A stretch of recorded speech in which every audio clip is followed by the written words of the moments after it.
আজকে আমাদের আলোচ্য বিষয় রিইনকার্নেশন অফ পরশুরাম। পরশুরামের পুনর্জন্ম। এখানে যে পুনর্জন্ম কথাটি মেটাফরিক্যাল ইউজ করা হয়েছে, রূপক অর্থে ব্যবহার করা হয়েছে, অর্থাৎ ত্রেতা যুগ, দাপর যুগ, কলিযুগে বিভিন্নভাবে এই পরশুরামের রিবার্থ পুনর্জন্ম হয়। পার্থিব পুনর্জন্ম নয়, মেটাফরিক্যাল পুনর্জন্ম কিভাবে হয় সেটা দেখানো হয়েছে। অর্থাৎ পরশুরাম কখনো যোদ্ধা, কখনো শিক্ষাগুরু, এভাবেই তার পরিবর্তন হয়েছে, অর্থাৎ পুনর্জন্ম হয়েছে। তাহলে Parashuram the sixth avatar of Vishnu. Parashuram বিষ্ণুর সিক্সথ অবতার, ষষ্ঠ অবতার। Is not considered to be reborn in the traditional sense like other avatars. অন্য যে অবতারগুলো হয় ঠিক যেন সেই অর্থে নয়, এখানে পুনর্জন্মের ব্যাপারটা রয়েছে metaphorical. He is one of the 8 chiranjivis. চিরঞ্জীবী তিনি, অমরত্ব পেয়েছিলেন তিনি, ইমমর্টালসদের মধ্যে তিনি একজন। And is believed to live on আর্থ।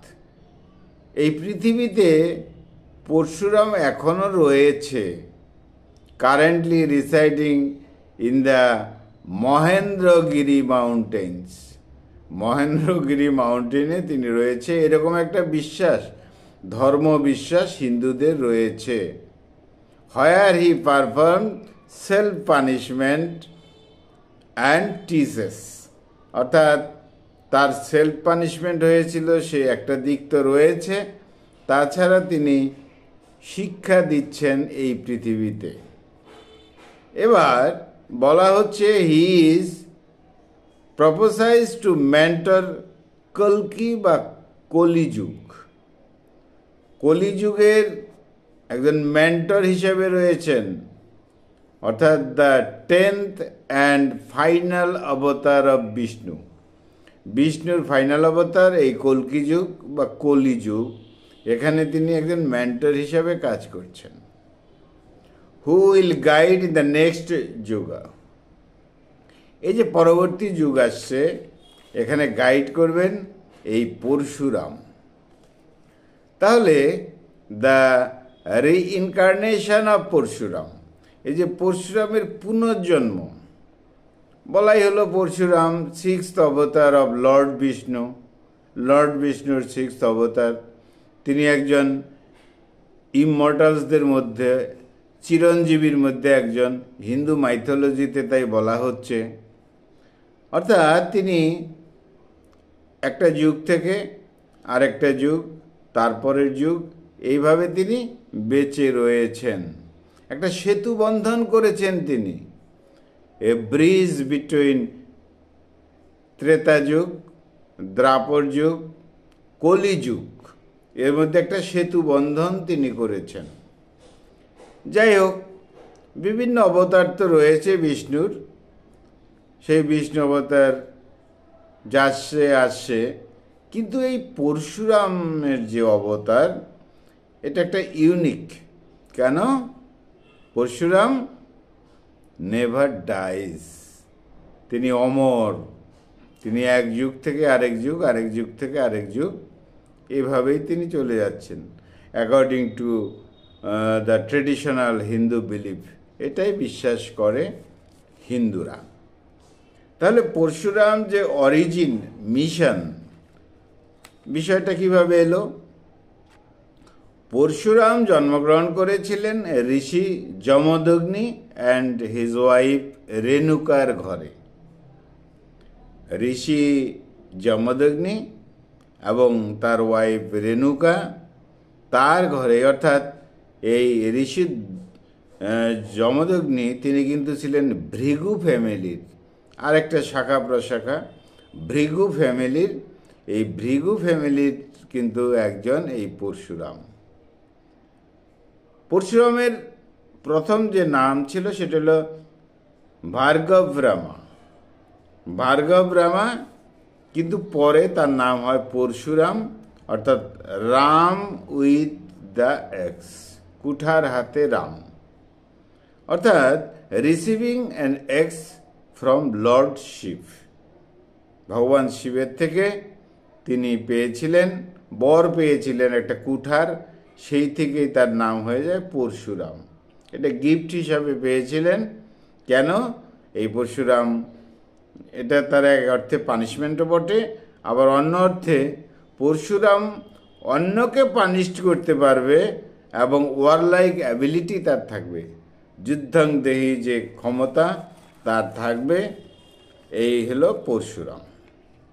তাহলে পরশুরামের যে প্রাইমারি মিশন যেটা ছিল সেটা ছিল ধর্মকে রেস্টোর করা। ধর্মকে কিভাবে?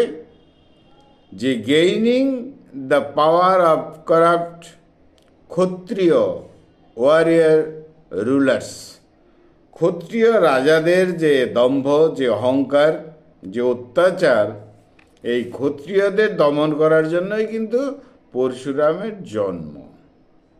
কারণ ক্ষত্রিয় রাজারা স্বাভাবিকভাবেই অ্যারোগেন্ট ছিলেন, টাইরেনিক্যাল ছিলেন, অহংকারী ছিলেন, বেঈমান ছিলেন। তাদের দমন করতে হবে এবং তার হাতিয়ার হলো এই পরশুরাম। অ্যাকর্ডিং টু লেজেন্ড অনুসারে বলা যেতে পারে যে পরশুরাম এই ক্ষত্রিয়দেরকে 21 বার 21 times over the earth to avenge the killing of his father।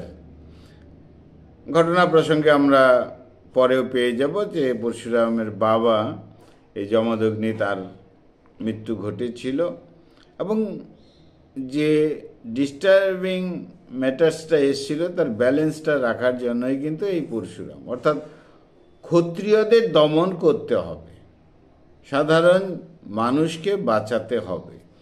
কারণ সাধারণ মানুষ বিষ্ণু বা শিবের কাছে আরাধনা করেছিলেন যে কী করে আমরা বেঁচে থাকব, সেই জন্য অবতার হিসাবে পরশুরামের কিন্তু জন্ম। যাই হোক, এটা একটা কমপ্লেক্স ক্যারেক্টার। প্রথমে ওয়ারিয়ার, পরে হলো টিচার বা প্রিচার। যাই হোক, তাহলে পরশুরামের ইমর্টালিটি আগে লক্ষ্য করা গেছে যে বিষ্ণু অবতারের, বিভিন্ন বিষ্ণু অবতারের মধ্যে যে বিষ্ণুর যে প্রেরিত যে ব্যক্তি, তারা এই পৃথিবীতে এসে সব কিছু ঠিকঠাক করে আবার বৈকুণ্ঠেতে চলে যেত, ডিভাইন রিলম, বৈকুণ্ঠতে চলে যেত, স্বর্গে চলে যেত।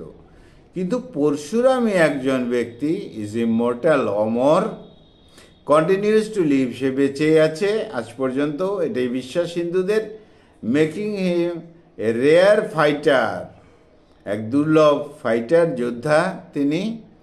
আর এটাই মাইথোলজিক্যাল এজেসের যুগের পর যুগ এটা রয়েছে, এই বিশ্বাস রয়েছে।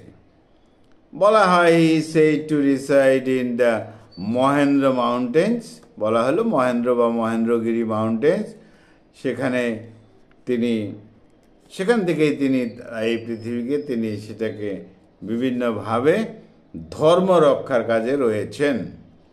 যাই হোক, তার যে ইমর্টালিটি, তার যে অমরত্ব, এই যে আইডিয়া, এটাই কিন্তু রিইনকার্নেশন, এটা ট্রেডিশনাল সেন্স। স্বাভাবিকভাবে ডেথ ফলোড বাই রিবার্থ, মৃত্যু হবে, পুনর্জন্ম হবে, এটা তো ঠিক আছে। কিন্তু পরশুরামে দেখা গেছে এক যুগ থেকে আরেক যুগে বিভিন্ন চেহারায় বিভিন্নভাবে তার পুনর্জন্ম হয়েছে। এটা একটা সিগনিফিক্যান্ট মাইথোলজিক্যালভাবে রয়েছে, স্পিরিচুয়াল ইভেন্টস এটা বলা হয়। এবং প্রত্যেকটা যুগে বিভিন্ন ভূমিকায় এই পরশুরামের অবতার রয়েছে সিম্বলিক্যালি, অর্থাৎ symbolically as a form of reincarnation, প্রতীকী রূপে তার এই পুনর্জন্মটা হচ্ছে। আমরা লক্ষ্য করব পরশুরামের যে রোল ইন দ্য রামায়ণের মধ্যে, অর্থাৎ ত্রেতাযুগ রামায়ণের মধ্যেও কিন্তু পরশুরামের উপস্থিতি রয়েছে। বলাই হয়েছে ত্রেতা যুগে, দ্রাপর যুগে, কলি যুগে, প্রত্যেকটা যুগেই পরশুরামের অবতার রয়েছে। সেই জন্য রামায়ণের যুগ যে ত্রেতা যুগ, সেখানেও আমরা পরশুরামকে দেখতে পাবো। পরশুরামের অ্যাপিয়ার হয়ে তিনি উপস্থিত হয়েছিলেন। সীতার যে স্বয়ম্বর সভা, সেখানে লর্ড রামচন্দ্র ভেঙেছিলেন যে শিবের সেই যে বো অফ শিবা, ধনুক ভেঙেছিলেন।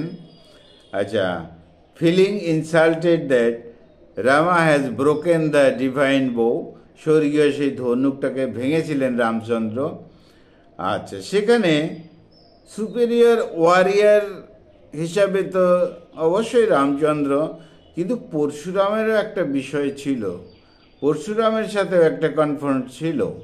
যাই হোক, এখানে রিয়ালাইজিং করা হয়েছে যে রামা ও রামচন্দ্র ইজ অ্যানাদার অবতার অফ বিষ্ণুরই অবতার রামচন্দ্র, আবার পরশুরামও কিন্তু সেই বিষ্ণুরই অবতার। যাই হোক, এইভাবে তাদের সংযোগ হয়েছে। পরে পরশুরাম বনে চলে যান ইত্যাদি, অর্থাৎ সেখানেও দেখা গেছে যে রিভেঞ্জ থেকে একটা শান্তির জায়গায় বা পরিবর্তনে চলে আসছে পরশুরাম।